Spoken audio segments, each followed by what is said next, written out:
No, I feel like it why had do nothing they to do with me. why do they hate when you say that? I don't know.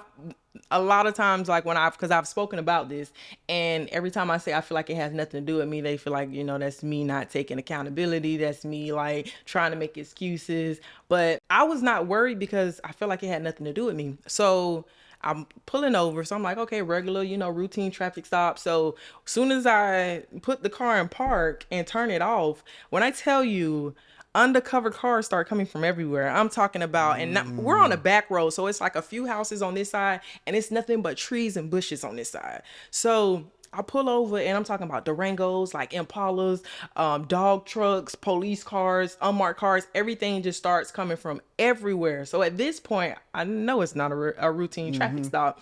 So once again, like I'm like, okay, but I'm still. It don't have nothing to do with me. So my co-defendant, he was labeled a menace to society. So he was known to be armed and dangerous. So anytime they apprehended him, they had to come, with force.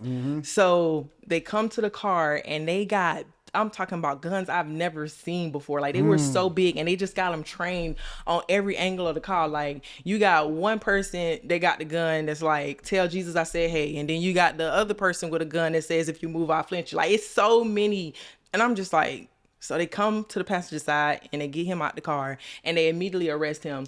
And looking back, I mean, there's always been like police brutality, but how it is now, I don't know if it's more because we can see it on social media, but I'm just happy back then they wasn't as trigger happy as some people can be now, because that could have went left. Yeah. So they pull him out of the car, they put him in handcuffs. And then they come, they take him to the back. He's standing in the back by the police cars. And then they come get me and they're like, ma'am, get out the car. So I'm like, I get out the car.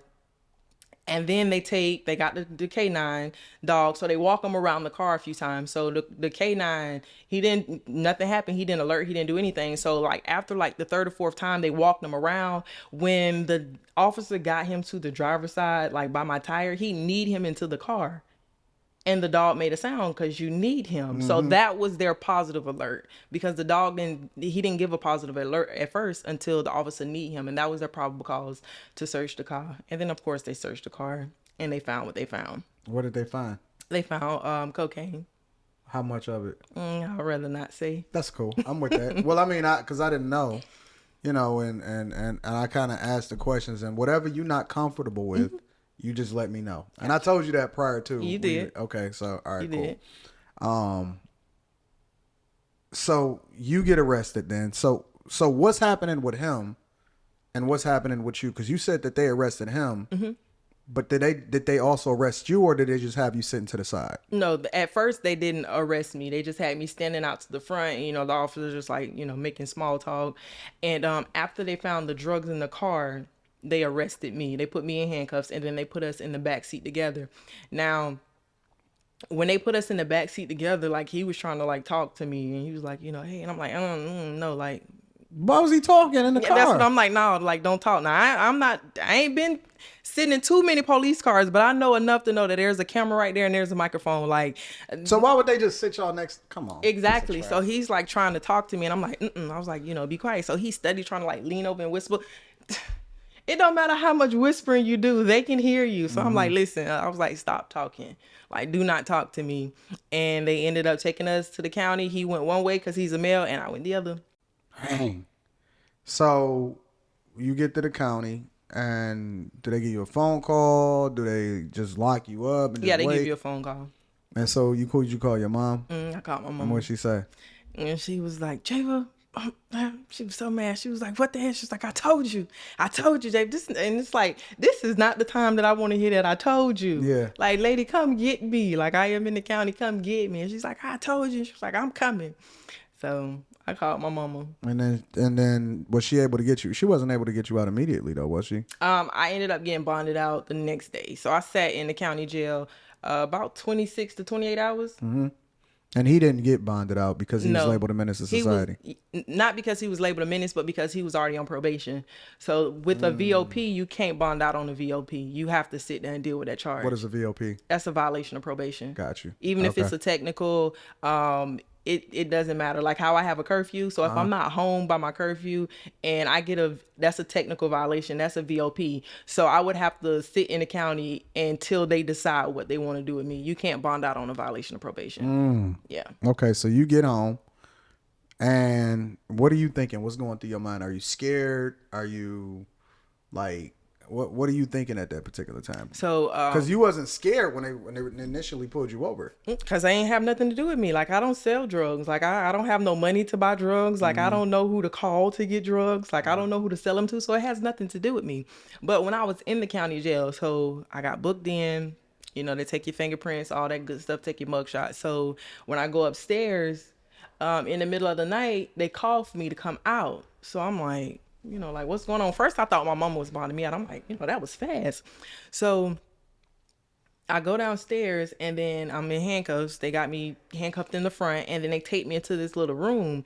And it was two officers that I seen from the scene in the room and they took me in there and they were basically like, you know, you're such a young girl and you have your whole life. You have your whole life ahead of you and we know this had nothing to do with you. And they was like, all we need you to do is just tell us like whose drugs it is and tell us what you know and all of that. And so while they're in there and they're talking and it's just like, I'm just sitting there and it's like, y'all know, and you're telling me, you know, I ain't have nothing to do with it. You telling me, you know, like it's all him. They just need me to say it. So I'm just sitting in there and they were like, they kept talking, kept trying to, you know, plead their case.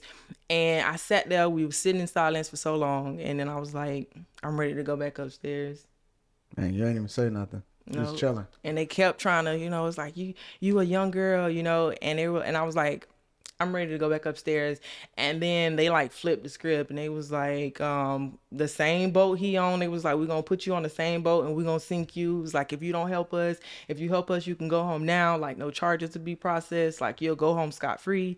But if you don't, we're going to put y'all on the boat together and both of y'all going to go down. And I was like, I'm ready to go back upstairs. Why didn't you say anything? Every time I get this question. How many times have you been asked this question? I've been asked that question a lot. And I recently posted a video about the relationship because I never really wanted to talk about my co-defendant, just me, what I went through. And I never really wanted to talk about it. And so many people asked me questions about it. So I was like, you know, I finally ended up posting a video about it. And it's because I did an interview and I let that information slip in the interview. So I was like, let me go ahead and tell If you don't feel comfortable talking about it. Oh no, I've already posted about it. Oh, okay. So so I went and I posted a video and then you had so many people like asking like, why didn't you, you know, tell, like, you know, I would have told and all this other stuff. And it's not because I loved my co-defendant, because I didn't. I just couldn't do it.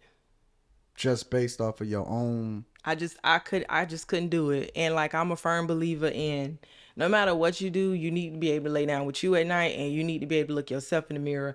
And I just could not do it. Like I could not stomach getting on the stance and testifying and sending somebody to prison.